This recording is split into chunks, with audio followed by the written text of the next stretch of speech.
इतिहास लिखा है इसमें, कुछ खास छिपा है इसमें।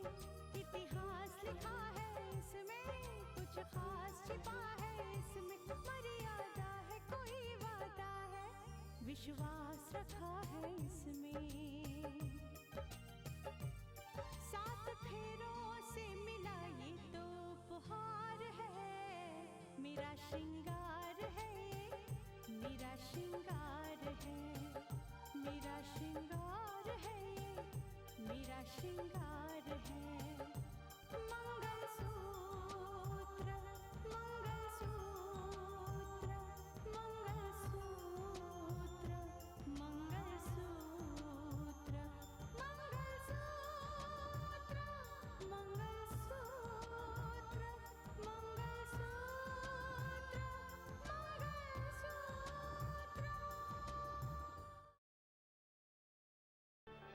इकलौता बेटा है मेरा। कल जब वो घर से निकला था तो मैंने सपने में भी नहीं सोचा था कि घर आने के बजाय वो अस्पताल आ जाएगा। हाँ माँ, मैं कोशिश तो कर रही हूँ और मुझे उम्मीद है कि बहुत जल्द साक्षी का पता लग जाएगा। जब कोई हादसा होने वाला होता है ना अंकल, तो अक्सर यही होता है, हर बात एक बहाना बन जाती है। राकेश की रिहाई भी मेरे हाथों होनी थी, शायद इसीलिए पहले से ही जज के पद से मैंने इस्तीफा दे दिया और वकील का ये चोगा पहन लिया। आपने जिस मकसद के लिए इस्तीफा दिया है वो कोई छोटी बात नहीं, बहुत बड़ी बात है। भगवान आपको जरूर कामयाबी देगा। कामयाबी तो मिलेगी मां, जब सबको यह पता लगेगा कि राकेश के डिफेंस लॉयर पापा है। सबको पूरा यकीन है कि राकेश को रिहाई जरूर मिलेगी। भगवान करे राकेश को रिहाई जल्द से जल्द मिल जाए। राकेश को रिहाई दिलवाकर मेरा एक नहीं, दो मकसद पूरे होंगे शारदा। दो मकसद? हाँ, राकेश को रिहाई दिलवाकर मैं अपना फर्ज पूरा करूंगा और उसके बाद मैं राजेश्वर जी से बात करूंगा। उन्हें एहसास दिलाऊंगा कि अब वो अपना फर्ज पूरा करें। मैं समझी नहीं। मैं साक्षी की बात कर रहा हूं शारदा। उसे उसका अधिकार मिलना चाहिए। मैं राजेश्वर जी से गुजारिश करूंगा कि वो उसे अपनी बहू के रूप में कबूल करें। फिर देखते हैं क्या होता है। चलता।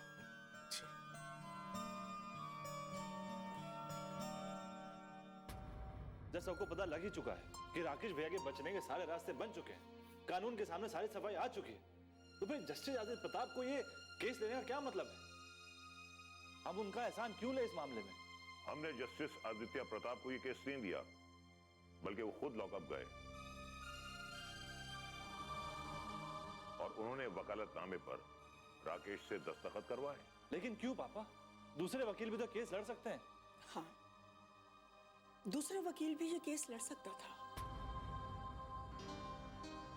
लेकिन अगर वो जज खुद बचाव पक्ष के वकील बनकर कोर्ट में उतरते हैं तो सामने वाले जज को उनकी बात सुननी पड़ेगी। और देख लो हम लोगों ने कैसे कैसे इल्जाम लगाया उन पर। अब राकेश से ये जानने के बाद भी कि उसे फंसाने के पीछे मानस और रितिका का हाथ था, फिर भी हमने आदित्य प्रताप पर शक किया कि उन्होंने जानबूझकर हमारे बेटे को फांसी की सजा सुनाई है। और आज अगर वो उसी बात का प्रायश्चित करने के लिए हमारे राकेश को बचाना चाहते हैं तो भी आप लोगों को इतराज है।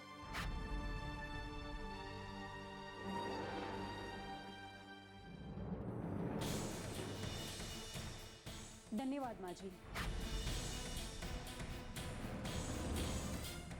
बहुत बहुत धन्यवाद आपका। इस घर में कम से कम एक आप तो है जो इस तरह से सोचती है।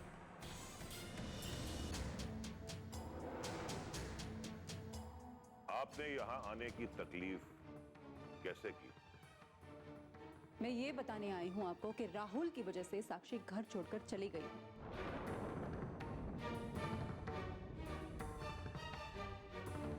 क्योंकि वो अपने बच्चे को मारना नहीं चाहती थी। पता नहीं साक्षी किस हालत में होगी, कहाँ होगी। मुझे पता है, लेकिन इसके लिए आपको यहां आने की क्या जरूरत है, क्योंकि आपको अच्छी तरह से पता है कि साक्षी के लिए इस घर में कोई जगह नहीं है। क्यों नहीं राहुल? अगर इस घर में साक्षी के लिए कोई जगह नहीं है तो वो जगह उसे मैं दिलाऊंगी।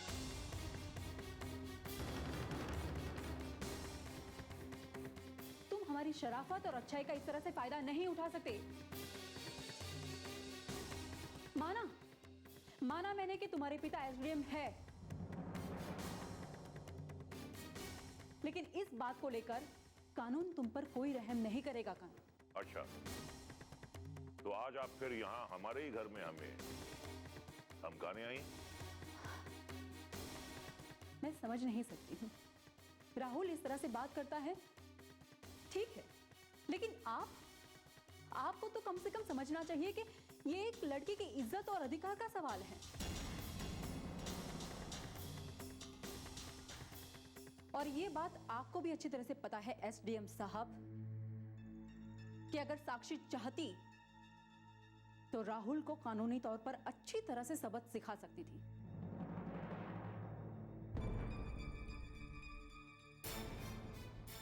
लेकिन उसने ऐसा नहीं किया। आपको पता है क्यों एसडीएम साहब? जिसे कभी बेइंतहा प्यार करते हैं ना, उसके साथ कभी नफरत का खेल नहीं खेला जा सकता।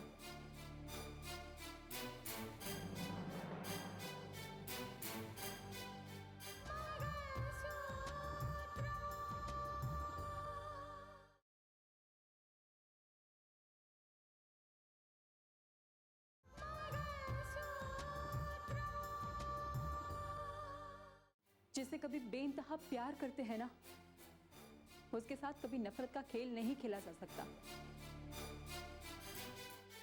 शायद इसी का नाम नारी है। एक बार जिसे अपना मान लेती है, एक बार जिसे प्यार कर लेती है, उसके लिए मर तो सकती है, लेकिन उसके खिलाफ एक कदम नहीं उठा सकती। वो प्यार की बात करे या नफरत की, सबसे बड़ा सच ये है कि मैं उससे नफरत करता हूं। बस राहुल, बहुत हो चुका।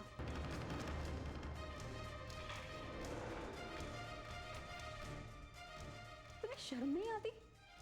तुम्हारी वजह से, सिर्फ और सिर्फ तुम्हारी वजह से साक्षी घर छोड़कर चली गई।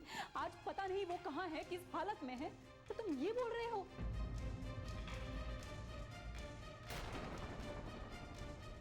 एक बात कान खोल कर सुन लो, साक्षी को अगर कुछ भी हुआ ना, कुछ भी हुआ, तो उसकी जिम्मेदार तुम होगे, सिर्फ और सिर्फ तुम।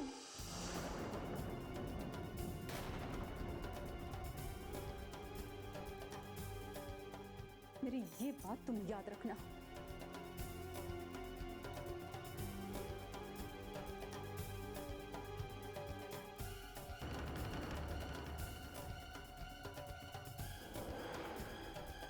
सुना तुमने? अपनी सोच को बदलो बेटा, अपनी सोच को बदलो। ये बात ऐसी नहीं है जो इतनी आसानी से खत्म हो जाए। तुम्हारी वजह से एक मासूम लड़की न जाने कहां कहां ठोकरें खा रही होगी।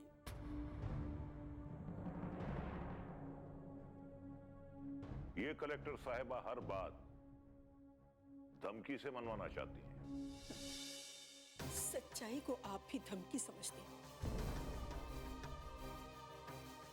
बड़े अफसोस की बात है, पता नहीं अपने अहंकार के घोड़े पर आप कब तक सवार रहेंगे और कब तक सच्चाई को अनदेखा करते रहेंगे। अरे अगर पूछना ही था तो अपने बेटे से पूछते कि साक्षी ने जो भी कहा है वो सच है या नहीं। अगर वो सच है तो ये सच्चाई को कबूल क्यों नहीं करता?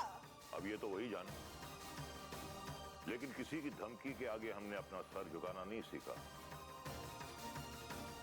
अगर राहुल इनकार कर रहा है तो जरूर उसकी कोई वजह होगी। अगर आप उसे समझाना चाहती हैं तो जाइए समझाइए।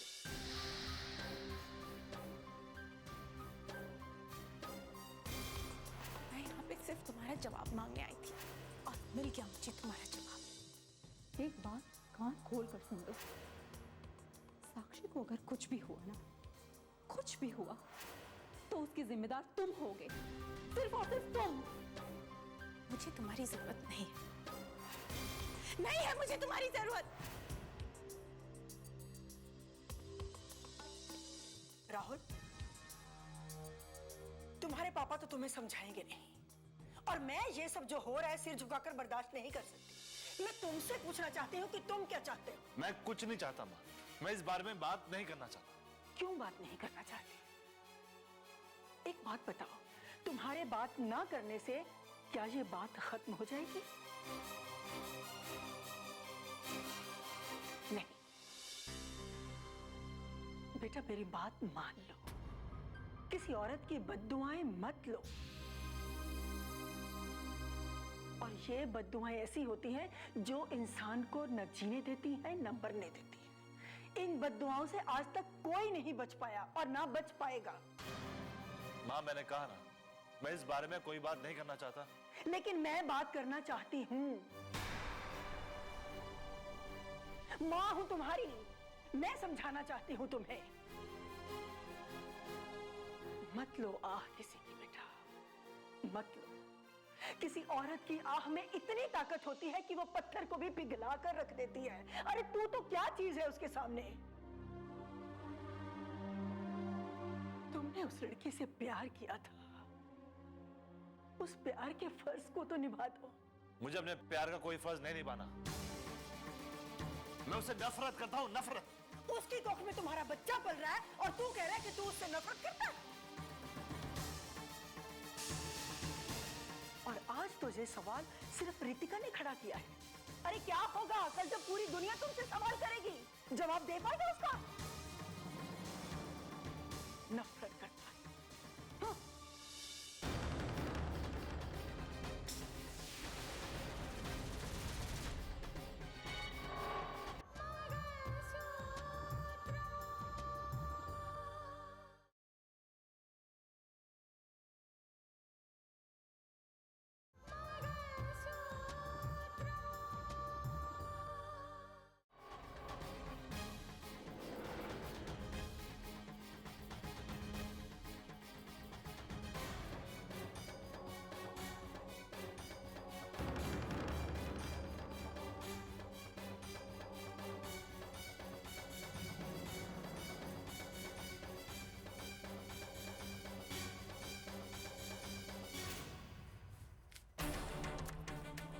साक्षी, एक मिनट रुको, मैं आता हूँ। ओके।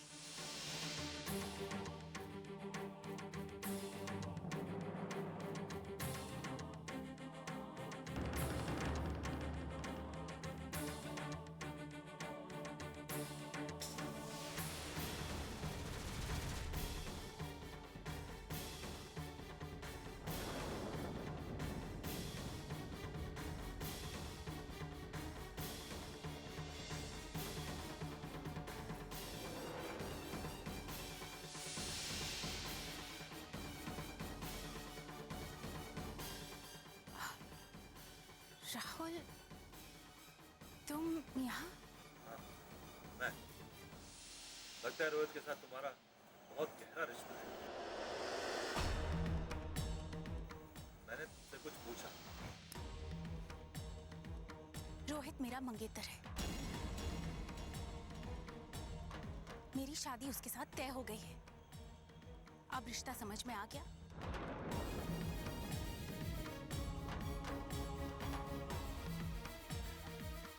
अरे राहुल, तुम यहाँ कैसे?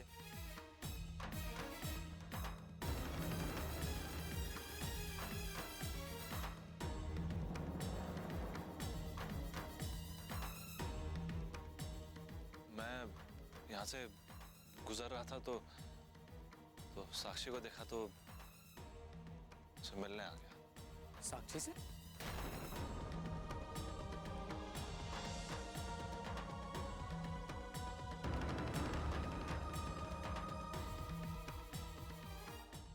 अब तुम्हें क्या हुआ? साक्षी? हाँ। तुम्हें क्या हुआ? तुम क्यों अपसेट हो? नहीं। चलो छोड़ो, तुम आइसक्रीम खाओ, ओके?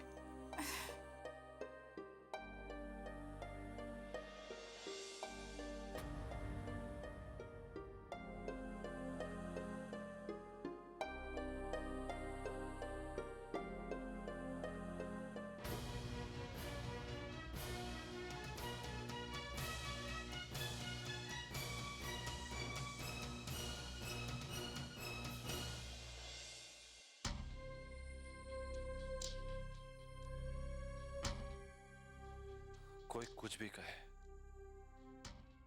मैं वो दिन नहीं भूल सकता जिस दिन साक्षी ने मुझे पहचानने से इनकार कर दिया था, सिर्फ इसीलिए कि रोहित उसके साथ था। उस दिन उसका प्यार कहां गया था? अब चाहे जो भी हो, उसने जो किया है वो तो उसे भुगतना पड़ेगा ही। अब उस बात को सोचकर वो जिंदगी भर रोएगी, जिंदगी भर।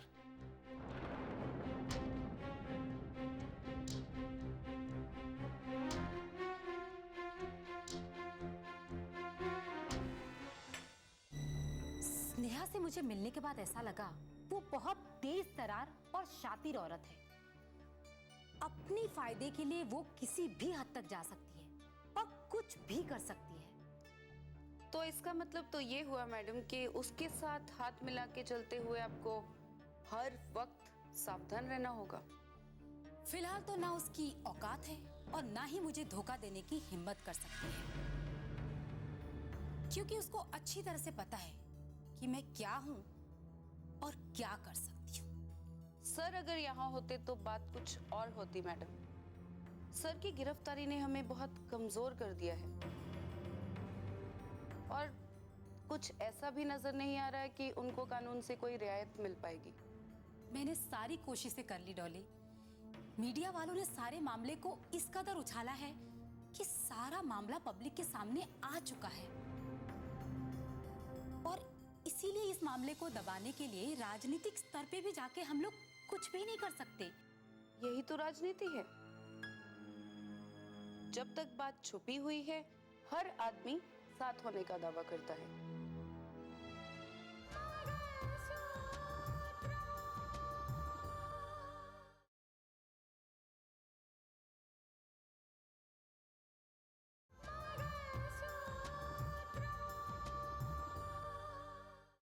लेकिन जैसे ही कोई बदनामी का दाग लगता है, हर आदमी अपना पल्ला झाड़ने की कोशिश करता है। पार्टी वाले भी अपने आप को अलग करने की कोशिश करने लगते हैं। ठीक कह रही हो तुम। उन्हें भी पब्लिक के नजर में अपनी छवि बनाकर रखनी है, क्योंकि एक बार पब्लिक के नजर में छवि खराब हो गई ना, तो ना पार्टी रहेगी ना पावर। डॉली, इस सच्चाई को तो हमें मानकर ही चलना पड़ेगा।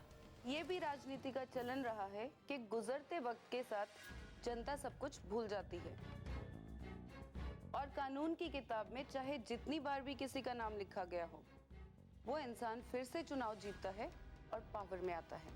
यही होगा डॉली।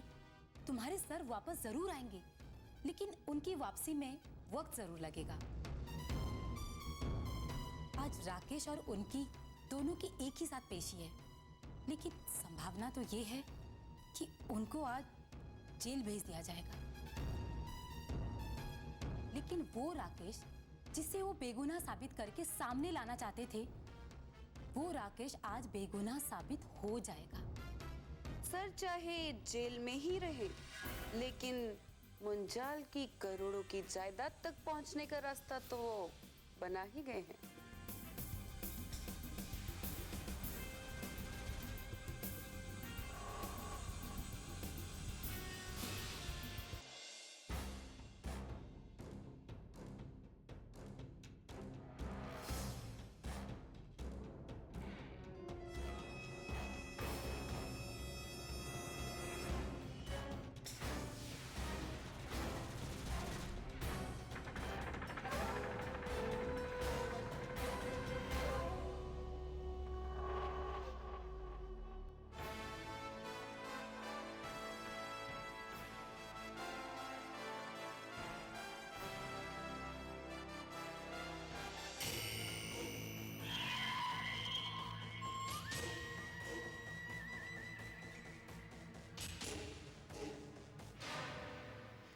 क्यों अर्जुन?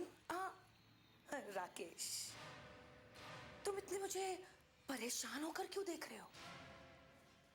मुझे क्यों कैद किया है? तुम्हें कैद करके रखा है और तुम्हें बताया भी नहीं?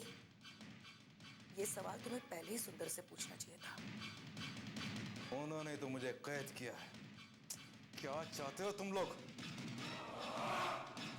इतना तो मैं जान ही चुका हूं, कोई ना कोई बड़ी बात तो जरूर है। अगर सुंदर ने तुम्हें यहाँ कैद करके रखा है तो कोई छोटी बात तो नहीं होगी ना?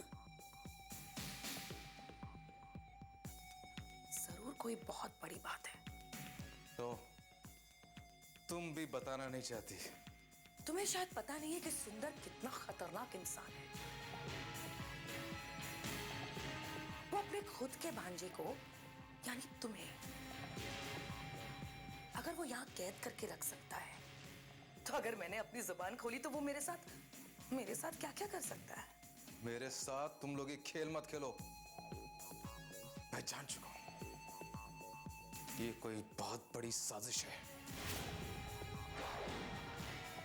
वो नकली राकेश यूं ही सामने नहीं आया, जरूर साजिश करके उसे सामने लाया गया है।